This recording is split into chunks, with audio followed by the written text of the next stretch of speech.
Welcome to Architrave Gaming. I'm Archmaster Matthias. Back to what we were talking about previously. We're talking about tabletop adventure gaming, fantasy worlds and how to make them cooler. They're cooler things to do than just all the basic stuff we already have, right? So yeah, this could apply to D&D. This applies to my own game right here. It's upside down, but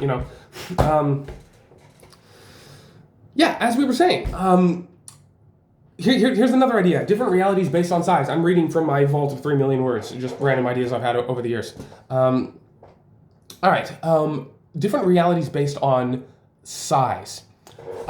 We were watching The Secret of Nim, and there was the mouse, the wife mouse, and she went up into a tree and looked at the owl, and the tree was all dark and scary, and the owl was like super big and menacing, and had these big glowing red, orange eyes, and he's like super scary and whatnot.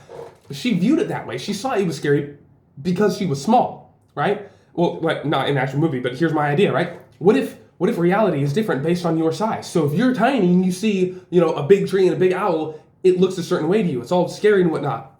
But a human walks along and they look at the owl, and the owl's just like, ooh, it's just a regular owl, right? You don't see its glowing eyes and its whatnot because you're not small enough. It's not threatening to you, right?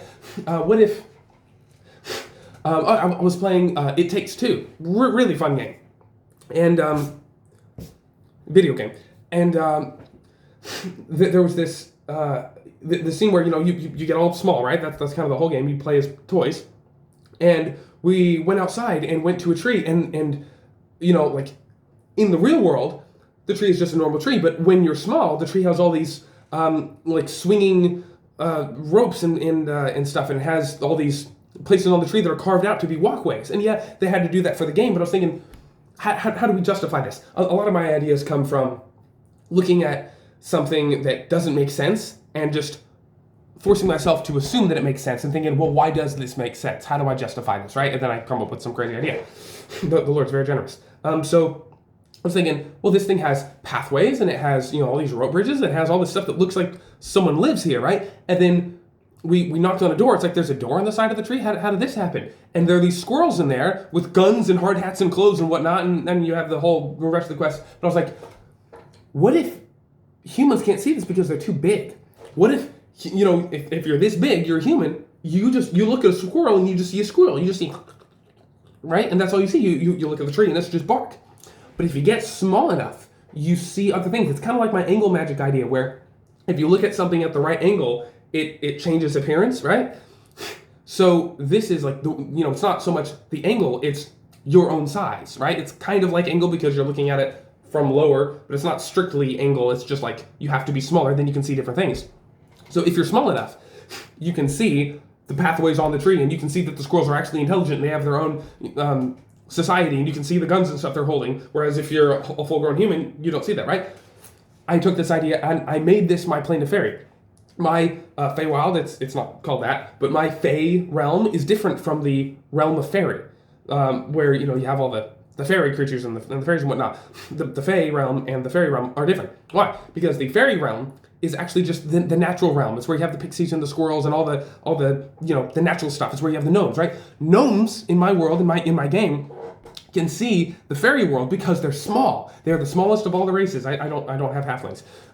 So the gnomes are really tiny. They're low enough to the ground that they see like a mushroom circle, and they can see the fairies around, like, oh, that's a fairy circle. They see the trees, and they see the mouth, the face on the tree, and the tree looks at them and like, hello. They can see, they can hear, they can interact with the fairy world because they're small. And adults walking around are like, a human, and they can like get down to the gnome's height, and they can't see it because they're not small enough, right? The gnome can actually see into the fairy world because they're a small creature, right? And so you can have this cool gameplay where, like, if you're hit with, enlarge, reduce, and you're hit with the reduce section, now you can actually see that stuff. You can see the plane of Faerie, and you can see all the fairies dancing around. Like, in my world, the plane of Faerie isn't a separate thing. It's all around us in the real world. That squirrel is actually intelligent. That tree is actually a treant. You just can't see it because you're not small enough. The plane of Faerie is our world. It's the same thing. It's just different sized creatures can access it. Like, I think it's such a cool idea. It's unique. It's a unique take on the plane of Faerie, and I really like it. So yeah, there's that. Next, dungeons that have optional rules. So this is, it's a way to make dungeons more interesting. Say you get to a dungeon and you can have any sort of magical explanation for this that you want. I probably just use narrative magic or something, which is something I suppose I haven't talked about yet. But yeah, so you have an option rules. Say you can't take a long rest in the dungeon. Sure, I'm sure 5e GMs would love that rule because it solves a major problem. Which, by the way, it's a major problem that I solve in my own game. That was the backside of it. But you can say, oh, in this dungeon you can't light torches. Fire doesn't burn in this dungeon. And so the players get there like, oh wow, it can be like written on a plaque or whatnot. Look, you don't have to do a gotcha. It's just, hey, in this dungeon, here's this rule. It happens because magic. A wizard cast a spell here and it went wrong. You can't use torches in here. So it's like, oh great, we have to do something else. Or dark vision doesn't work. Or you can't take a long rest. Or healing doesn't work. Or conjuration magic doesn't work. Or you can't cast any spells above 3rd level or something, right? Like you can have so many, or you can't cast any spells below 3rd level. Ooh, you can have so many cool little things that affect gameplay, solve problems. If you have like a martial caster divide or this or that, you can balance and you can adjust and you can do so many cool things. You can say in this dungeon, gravity doesn't work. You can jump, like the jump spell is constantly active in this, so everyone can jump and everyone has spider climb as well, but only on the ceiling. So you can jump and you can stick to ceilings whatever you want. Something like that, right? You can give these cool little optional rules and little effects to dungeons and just let the players play that and enjoy it. It's just a cool little thing to spice up gameplay, right? And you can technically do it anywhere. You can be like this city, this countryside, this nation, this entire continent. Like you can take any kind of rule or magical effect or anything and just say this is a constant effect here. Do that. Put it in your game. It makes things actually kind of cool. And if it changes with the weather and the seasons and whatnot, I'm kind of hinting at other things I haven't revealed yet. But anyway, yeah, it's like it's cool. It changes up gameplay. It makes the world fantastic. I'm tired of mundane, boring worlds. I'm tired of boring, mundane worlds. Mundane, boring worlds. Where it's just Europe. It's just Middle Earth. It's just bog standard fantasy. No, give me something cool. Give me something special. All right, something spicy. Here's another idea. With association magic, I was watching A Knight's Tale with Heath Ledger, and there was a line someone said that it's like a jousting tournament, and they were goading each other like, oh, you can't win this joust, and he's like, oh yes, we will too, and they're in France, right, and their French rivals are like, English feet are unsteady on French soil.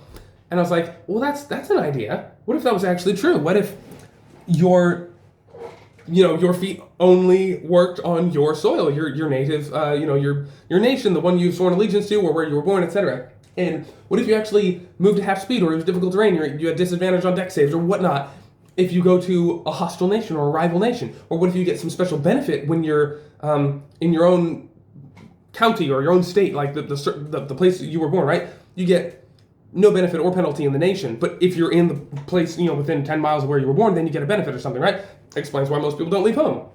But yeah, I just think that's a cool idea. If you go to the orc lands and go attack them, your feet are unsteady on their soil, or maybe your sword arm, maybe your hand is weak on their soil, or your brain is dull on their, like you can take anything and be like, yeah, you have this disadvantage because you're not at home. And that's a cool way to give the enemies a home field advantage, right? GMs, if you want to take that idea and use it, like, okay, cool. We have these players who are like way too powerful because they're level 18 or something. Cool, you go to the Hobgoblin lands, and because they're hostile to you, you can't cast any spells, or can't cast spells above this level, or, blah, blah, blah. In the way 5e is horribly balanced, I wouldn't recommend disadvantaging marshals too much. But yeah, just, it's a cool idea. You can do so much with it. X disadvantage in X circumstance, right? It's really a very broad concept. That's just one application of it. Where do you save the rest for later? Feed the algorithm, Patreon if you want to support this craziness and let it keep going. Send a comment, let me know if you want to join my team so you can support the madness. God bless, have a good day.